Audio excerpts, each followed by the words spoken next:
Hello everyone, good afternoon and welcome to the 39th meeting of the Blood Transfusion and Education Discussion Group. My name's Charlotte and I'm one of the practitioners from the NHS Blood and Transplant Patient Blood Management team. Our usual hosts, Danny and Selma, are both away this month, so I'll be supporting today's session on their behalf. Before we get started, I'll go through a few of the usual bits of housekeeping. This session is being recorded for our YouTube channel. By staying on the call, you consent to being part of the recording. If you have any questions, please save them for the end of the presentation and use the raise hand function, and we'll unmute your microphones to allow you to ask them. Alternatively, you can pop any questions in the chat box as well. Without further ado, I'll introduce our speaker for this month, Anwen Davies. Anwen is a registered biomedical scientist and has worked in the National Health Service for 27 years, specialising in haematology and transfusion. After 14 years in the laboratory, she became a hospital transfusion practitioner before becoming a better blood practitioner at the Welsh Blood Service, working on national transfusion projects. Anwen joined NHS Blood and Transplant as a patient blood management practitioner in 2016, working closely with hospital transfusion teams to support safe and effective transfusion practice and promoting alternatives where applicable. Anwen enjoys audit with a particular interest in the QS138 Blood Transfusion Quality Standard, published in the United Kingdom by the National Institute for Health and Care Excellence. Anwen is the project lead for the development of QS138 Quality Insights, an automated quality improvement national blood transfusion audit tool to support regular hospital self-assessment, encouraging a quality improvement approach to enhance patient care and PBM practice. So take it away, Anwen. Thank you. Thank you very much, Charlotte, and thank you for the kind introduction. So thank you also for inviting me here today to talk about our QS138 Quality Insights audit tool that was launched last year in England and is now also available across Wales. So before I start, just a few disclosures to mention. For the development of our audit tool, we did receive funding from the National Blood Transfusion Committee, and also I am an active member of the National Comparative Audit of Blood Transfusion QS138 Working Group and have been since 2021. So today we're going to talk about a brief introduction to what QS138 Quality Insights is. We'll give an overview of patient blood management and how that fits with NICE Quality Standard 138. I'll give you a bit of history about the background to where our tool came from and the need to upscale, the journey and launch, what our audit tool is and how it can be used, the uptake so far and our next steps as a project group, and how you can get started and the key messages that we'd like you to take home. And then we'll finish with a summary. So today we're going to talk about our latest resource, our quality improvement audit tool, QS138 Quality Insights. Now, I'm sure most of you are aware of audit and probably carry out quite a lot of audits within your role. For those of you that aren't necessarily familiar with quality improvement, it's really an adaptation of audit whereby it allows you to go that one step further. It allows you to review audit results. It allows you to identify areas of strength and areas of weaknesses, and it allows you to take the time to consider barriers and what measures can be taken to be introduced to overcome those barriers. It allows you to measure the impact and outcome of any measurements and initiatives that you've introduced, and really what it does is supports a continuous improvement approach to practice. So let's first look at the global definition of patient blood management. So patient blood management is a patient-centered, systematic, evidence-based approach to improve patient outcomes by managing and preserving a patient's own blood while promoting patient safety and empowerment. So really, it's a holistic approach to patient care whereby we look at a patient's individual circumstances and make decisions relating to their care that is focused about their needs. When we dig a bit further into patient blood management, we can see that there's three main pillars. So these are optimizing red cell mass, minimizing blood loss, and managing anemia. When we think about optimizing red cell mass, we think about optimizing erythropoiesis. So our body is producing the amount of red cells it should be. When we think about blood loss, we think about those situations whereby a patient may be bleeding or might bleed, and what can we do to reduce that risk? We need to consider things like medication that somebody might be taking before surgery, things like anticoagulants. We need to think about what we can do during a patient's surgery to minimize further bleeding. So we need to be considering drugs like tranexamic acid, and also the use of things like cell salvage, where essentially we're washing and recycling a patient's own blood and not relying on allogeneic donations.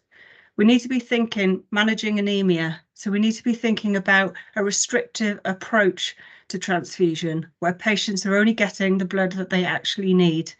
We need to be considering national indication codes, HB thresholds, and we need to be thinking differently about responding to hemoglobin results. Is there a way that if somebody does need blood, we can minimize the amount of blood that they need, and perhaps consider using things like IV iron as well?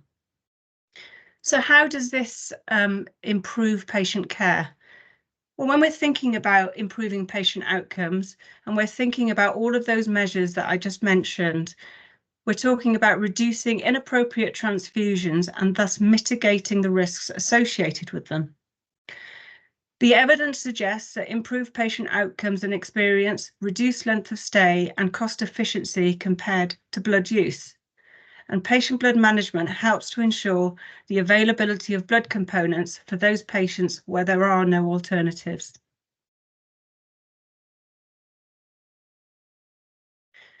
So why is it important to avoid unnecessary transfusion? Well, we've discussed a few things above, but let's take a look at some SHOT data. So this is from the 2022 SHOT report published in July last year.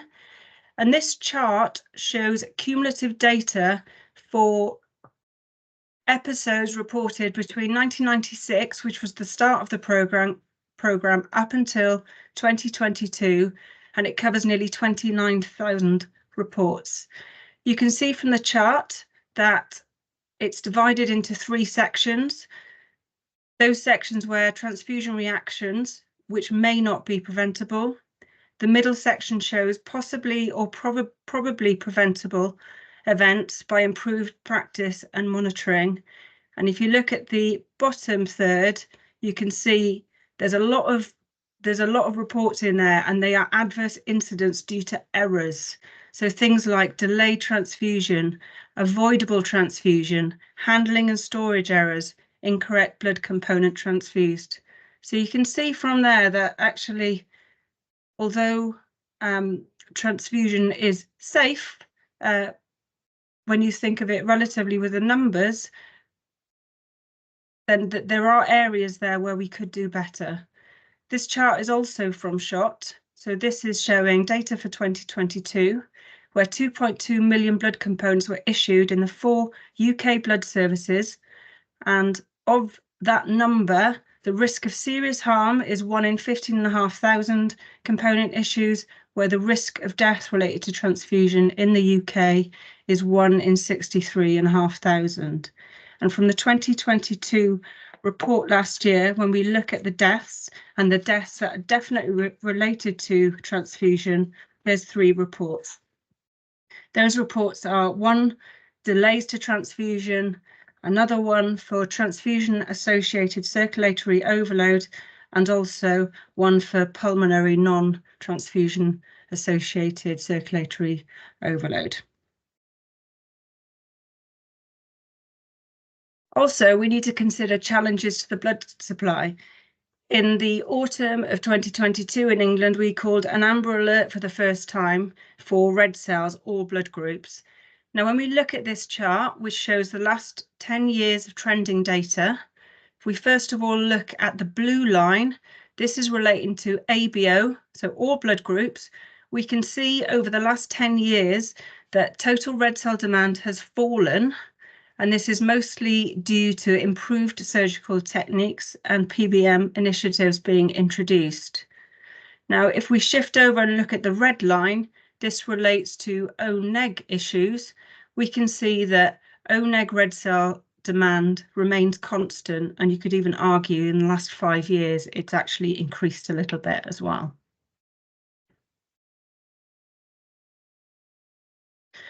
So let's talk about NICE Quality Standard 138. So in 2016, NICE, which is National Institute for Health and Care Excellence, published the Blood Transfusion Quality Standard QS138, which outlines high quality care in 4 priority areas, otherwise known as quality statements. And this is for improvements and relates to adults, young people and children over 1 year old. Now, it's important to note that NICE guidance and including standards ensures the promotion of good health and good care for people who use services and are in line with the best available evidence of clinical effectiveness and cost effectiveness. And whilst it's not a statutory requirement, compliance may be assessed by the regulator and/or commissioners. Now let's look at those 4 areas of priority. First of all, we have iron supplementation. So this is patients who are iron deficiency, patients who have iron deficiency anemia are given iron before and after surgery. Tranexamic acid for adults, so that's adults who are undergoing moderate blood loss surgery are given TXA. So we call moderate blood loss surgery where greater than 500 mils blood loss is expected. The third quality statement is around reassessment after red cell transfusion. So really that's a single-use approach where patients should be clinically reassessed and have their HB checked after every unit of blood that they're given. Obviously, there's caveats to this. So if you're on a chronic transfusion program or if you're bleeding, then this does not apply. But really, quality statement 3 is a single-use approach. And then we look at the last quality statement, which is around patient information. So patients who have received a transfusion should be given verbal and written information about blood transfusion. And that information should include the risks, the benefits, and the alternatives. So when we look at the rationale, and this is from the NICE quality standard directly, we can understand what the benefits are for patients. So when we look at quality statement 1, so this is iron deficiency anemia before surgery, the rationale is pre-op anemia is associated with increased post-op morbidity and mortality and with increased transfusion needs. Treating iron deficiency with iron supplements can reduce the need for transfusion. This avoids serious risks with blood transfusion, for example, infection, fluid overload, and incorrect blood transfusions being given. It may also reduce length of hospital stays and the cost to the NHS. Depending on the circumstances, the cause of the iron deficiency should be investigated before or after surgery. So that's fairly clear, the benefits. If we look at 2, the use of TXA for adults undergoing moderate blood loss surgery. Tranexamic acid can reduce the need for blood transfusion in adults having surgery. This avoids serious risks associated with blood transfusion, for example, infection, fluid overload, and incorrect blood transfusions being given. It may also reduce the length of stay and cost to the NHS. When we look at quality statement 3, patients should be clinically reassessed and have their HB rechecked after every unit of blood they receive. Clinical reassessment and measurement of the HB levels after each unit of red cells transfused helps healthcare professionals to decide whether further transfusions are needed. This helps avoid the serious risks associated with red cell transfusions, for example, infection, fluid, overload, incorrect blood transfusions being given. It may also reduce the length of hospital stays and the cost to the NHS. For children and for adults with low body weight, red blood cell transfusion volumes should be calculated based on body weight. And when we look at the last one, policy statement 4B, so this is patients who have received a blood transfusion should have been given written and verbal information about transfusion. It is important that people fully understand the benefits and risks of a blood transfusion so they can give informed consent. Discussing the alternatives and knowing that they cannot donate blood after a blood transfusion helps people to decide if they want one, and helping people to understand the process and its implications can improve their experience of receiving a blood transfusion. So there's lots of common themes there throughout the rationale for all of them. And actually, if we look and summarise, really, we can understand how compliance really does improve patient care. Avoiding unnecessary transfusion reduces transfusion risks, like risk of infection, risk of incorrect blood component given, risk of fluid overload, and it can reduce length of stay. And we know that good patient information supports informed decision making. And it also supports appropriate blood component use and protects our blood supply. Okay, so let's talk about the history of where our resources come from. So it all started out back in, well, it says 2018, that's when we actually finalised it, but work started earlier than that in 2017. So in 2018, following multiple pilots, a gap analysis tool was developed by NHS BT in conjunction with the former South East Coast Transfusion Practitioner Group, and this resource was endorsed by NICE. Hospitals entered a quality improvement audit cycle, auditing twice a year. NHS BT would then manually provide individual hospital compliance reports and regional benchmarking data. When I say NHS BT, I mean myself and my colleague Brian Hockley, who worked with me on this audit tool, and it was quite an arduous task, but obviously had its benefits. So how did it work? We developed guidance for audit selection, audit population selection. We produced a performer to capture the results. We had a snap survey online form to complete. We would develop the compliance report manually, and then the hospitals and region could then take forward and develop an improvement plan. South East Coast completed 5 cycles in audit, and actually that provided data to drive improvement projects and allowed hospitals to compare practice and share resources. So why did we need to upscale to what we know as Quality Insights today? So in 2020, quite a lot of things happen, and when we talk about transfusion, there was 2 notable things. So Transfusion 2024 was published. So 2024, Transfusion 2024 is a 5-year plan for clinical and laboratory transfusion. There's 4 different areas in it, and the first one is patient blood management. And in section A1, there's a specific reference that says that there is a need to develop a tool for self-assessment by hospitals/trusts to include compliance with NICE quality standards for transfusion. The second big thing that happened was that there was a regional transfusion committee realignment announced. That was in England. So previously we used to have 10 RTC regions, and that was changing to 7. So for us down in South East Coast, it meant the size of our region, and therefore the number of manual reports that needed to be generated was about to double. So we are now a bigger region. We are now the South East region with 33 NHS hospitals and about 19 private hospitals. So clearly we needed a different model. So we realised that our gap analysis tool would be useful for everyone. but obviously we would need a redesign to incorporate some automated reporting. So we submitted a funding application to the National Blood Transfusion Committee, which was successful.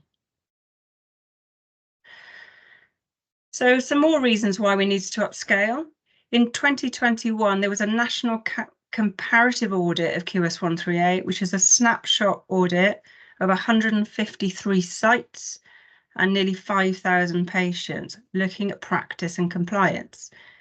In that audit, the results were 59% of patients who were iron deficient pre-surgery were given iron. In terms of tranexamic acid, 67.5% were given TXA. 58% of patients had a transfused patients were reassessed after a unit of blood, and only 26% of patients who had been transfused had been given written and verbal information. Now, I don't think I need to stress really, but the goal is obviously 100%.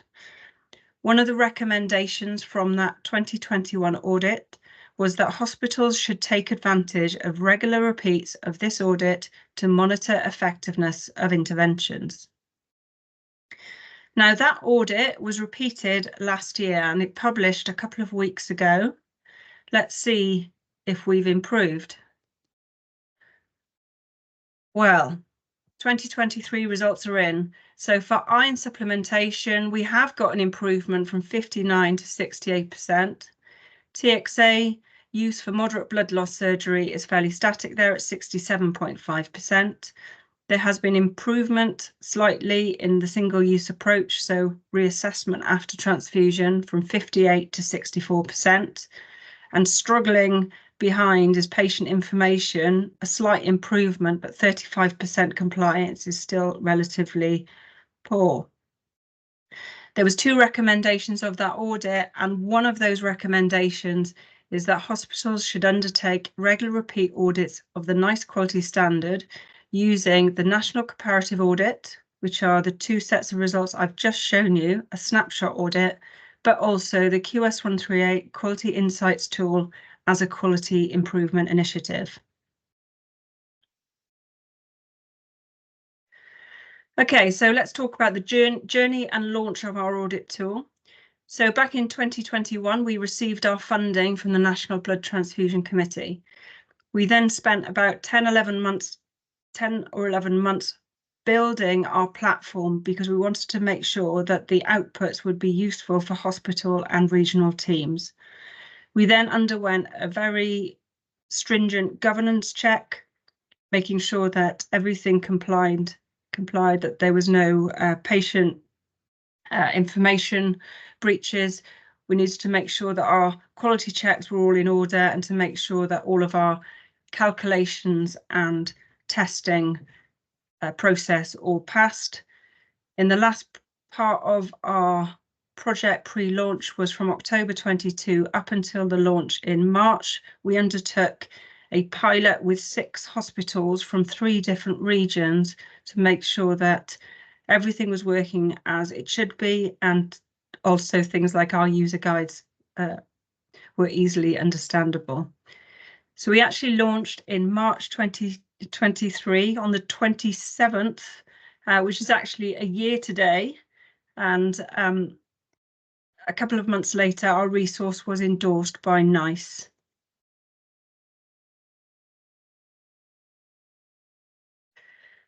So, although we originally only launched in England, we are now, as I mentioned earlier, also rolled out to Wales, and we provide a method of quality improvement for 4 elements of the quality standard. So there are a couple of elements that we did miss out, and that has been done deliberately.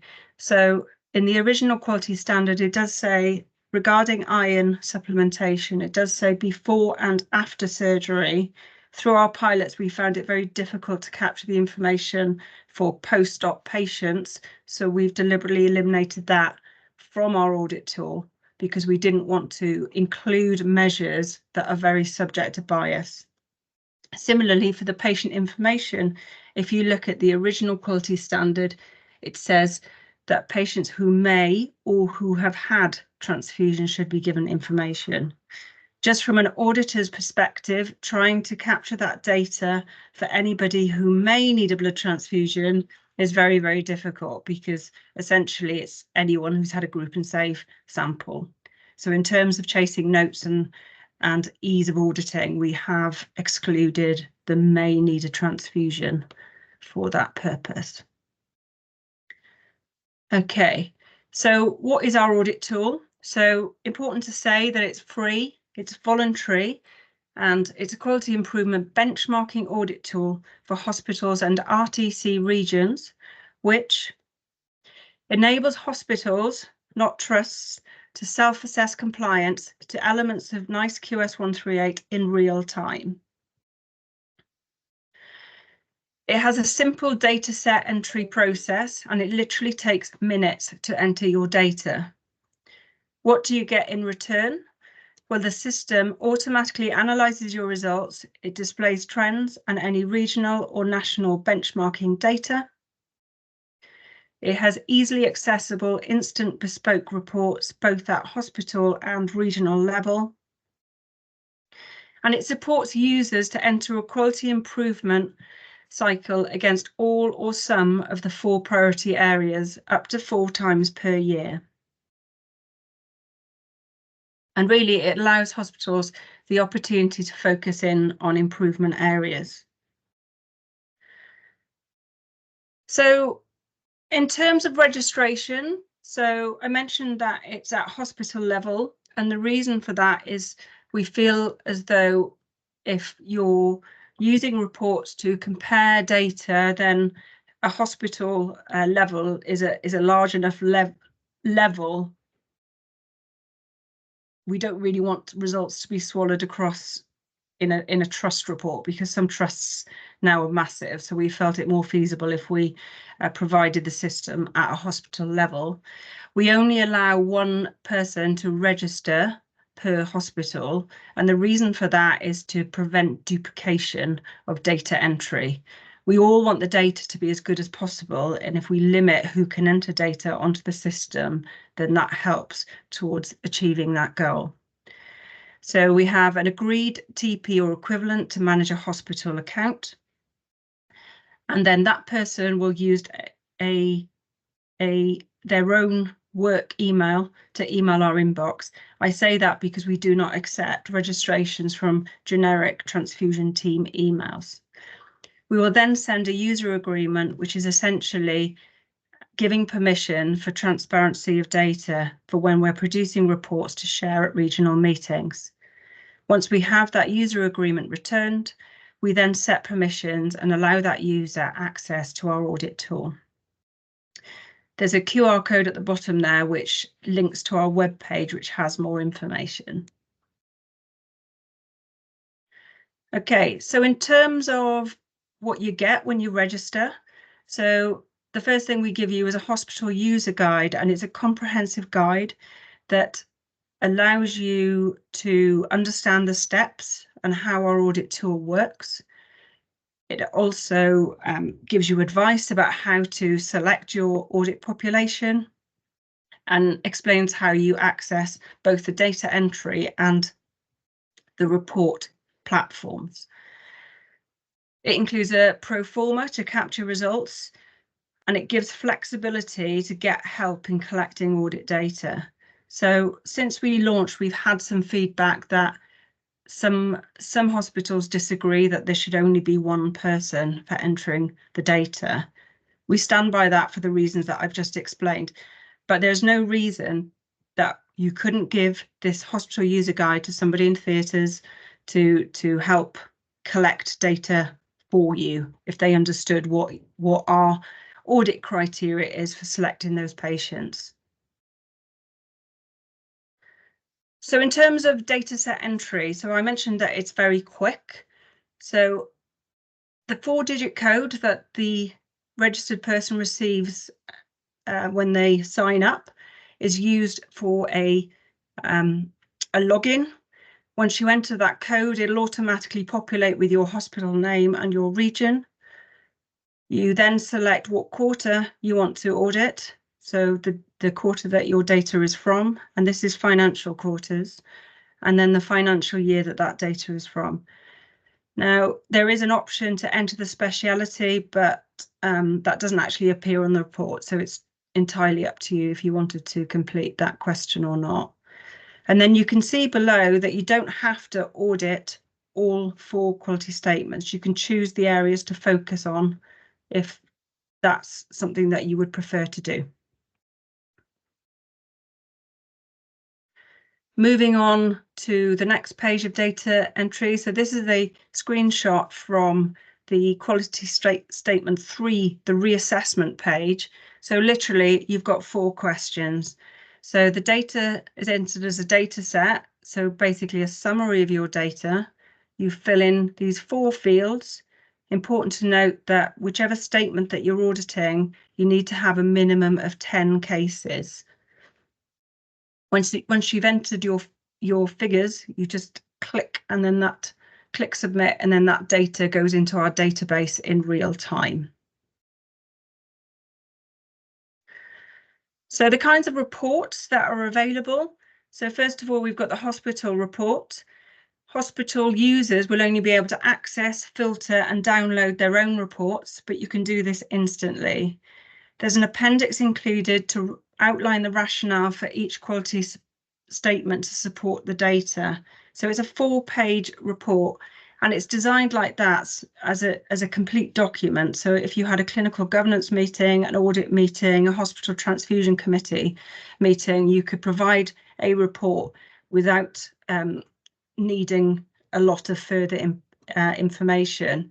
These reports can also be used to support business cases, for example, if you wanted to seek funding, perhaps for some additional resources to improve a particularly poor area. Now, from a regional, so before I move on to that, these reports can also be used as evidence of practice as well for internal, external inspection should you need them. In terms of the regional report, so these would be accessible to the regional patient blood management practitioner or equivalent. And those regional reports go into a bit more detail. They show the breakdown of compliance per hospital site and then benchmarks against national and regional data.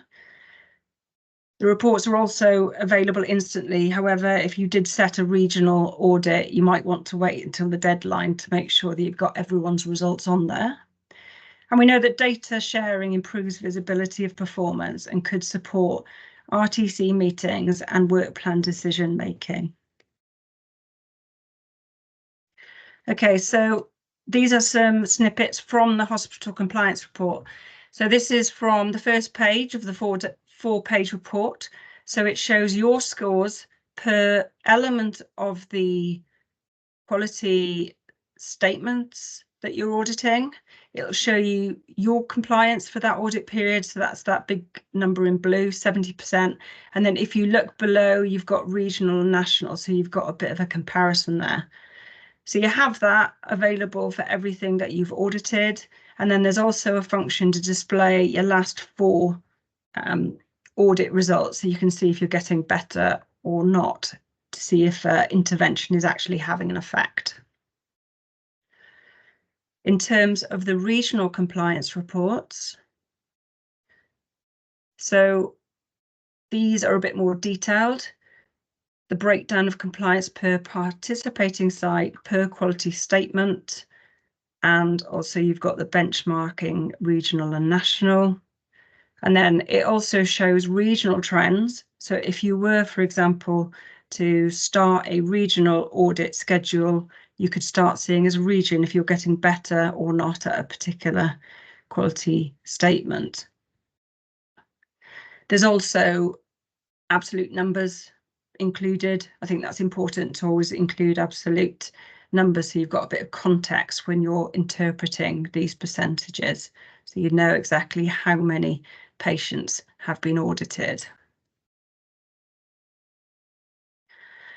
Okay, so let's talk about uptake so far.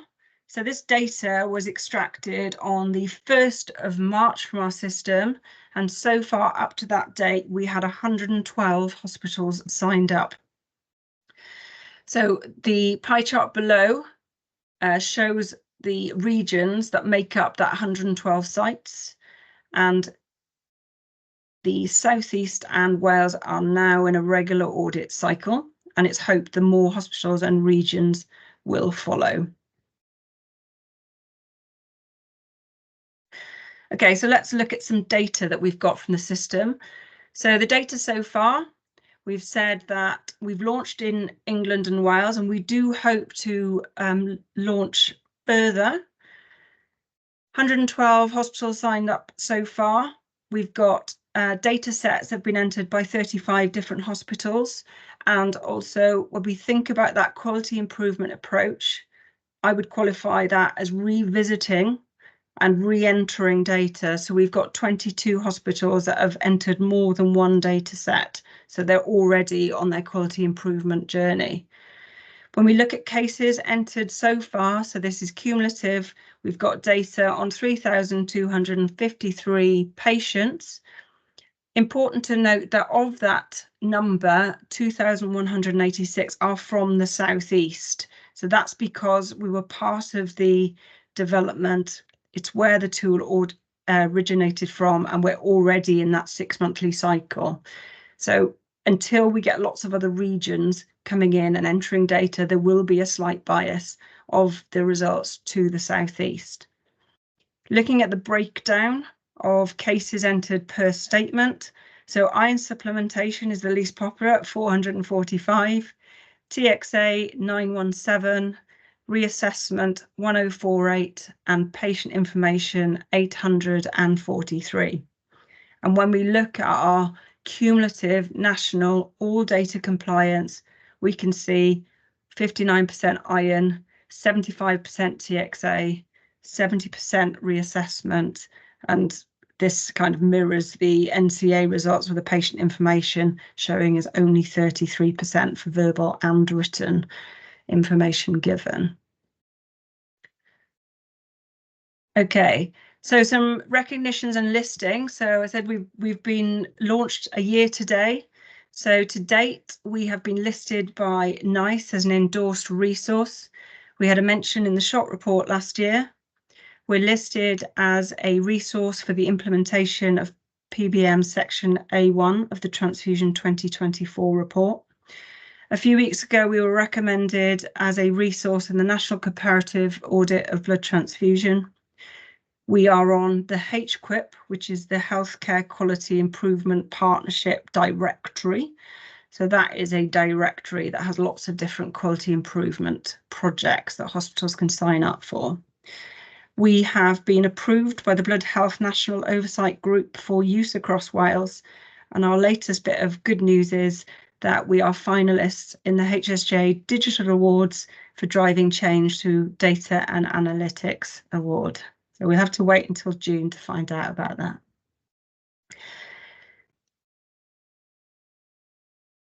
So our next steps as a project group. So we can see that so far we've had a successful launch in England and Wales. We've had registrations from all RTC regions that we've offered the audit tool out to so far. We've got Wales and South East already in a quality improvement cycle, and we've had good external recognition, but we want more. So moving forward from April, we'd like to get further engagement, further rollout, but really what we want is to promote that data set entry. It's one thing signing up, but actually you don't start your quality improvement journey until we start entering data, and then we revisit, we identify those areas of weaknesses, and then we try and re-audit, introduce initiatives to try and improve those figures. We want to encourage more RTCs to start a quality improvement project. We want to develop resources to support hospital and regional teams to implement this initiative. So some key messages about getting started and things just as a reminder. So our audit tool is available in England and Wales only. and that's available to both NHS and private hospitals. Important to say it's free and it's voluntary. So if you are interested, then I would recommend you discuss it with your hospital transfusion teams to see if your hospital is registered. Don't forget, I just said 112 sites have already registered. If your site isn't and the team want to get involved, important to remember that registration is at a hospital level, not trust or health board. We only accept one named registration per hospital to reduce the risk of duplicate data entry. It's usually the TP or equivalent that signs up. Please check first. I can't stress that enough. Our inbox, you can imagine, is relatively busy at the minute after the NCA recommendation. So we really want to try and avoid getting duplicate requests coming in. Have a think about where data sources can be obtained from, and more importantly, if there are any teams or systems that can help collate this data. The audit tool could be used flexibly to suit local needs, audit up to 4 times per year, with trending and benchmarking data available on a bespoke hospital report. Regional reports available to inform regional work plans and sharing of good practice. And really just a mention of, please, an encouragement to start your QI journey. We've got a web page where you can find out more information. The QR code is there and the link for finding out more information. Sasha or Charlotte, I'm not sure if we can drop that link into the chat also, if that is possible. I've just done that. Lovely, thank you. So to summarise, we've talked about how NICE Quality Standard 138 is intrinsically linked to patient blood management. Improving compliance reduces the risk of patients needing blood, bleeding, or receiving inappropriate transfusion. Avoiding unnecessary transfusion reduces the risks associated with transfusion, like risks of infection, incorrect blood component given, and fluid overload. And it can reduce length of stay. And good patient information supports informed decision making. Now let's reflect back for a minute about that definition of PBM. Patient blood management is a patient-centered, systematic, evidence-based approach to improve patient outcomes by managing and preserving a patient's own blood while promoting patient safety and empowerment. So just to finish, I've just got a couple of slides with some acknowledgements. So I just want to give a shout out to my project co-members, Sasha Wilson, Brian Hockley, Andrea Marshall, and Alex Green from SNAP Surveys. Obviously, the South East Regional Transfusion Committee TP group for the Project Origin, funding from the National Blood Transfusion Committee and NHS BT. Big shout out to our 6 pilot sites: Royal Berkshire, Surrey and Sussex, Croydon Health, King's College, Harrogate and District, and Northumbria Healthcare NHS Foundation Trusts. And as always, a big thank you to the PBM England team for project support pre and post launch. Got a slide for references, which we will leave there because I believe this is being recorded. That's amazing. Thanks so much, Anwen. All that's left is to say many thanks to all of our members who have come along today, and huge thanks to Anwen Davies from the BTEDG team and on behalf of the registrants for your presentation today.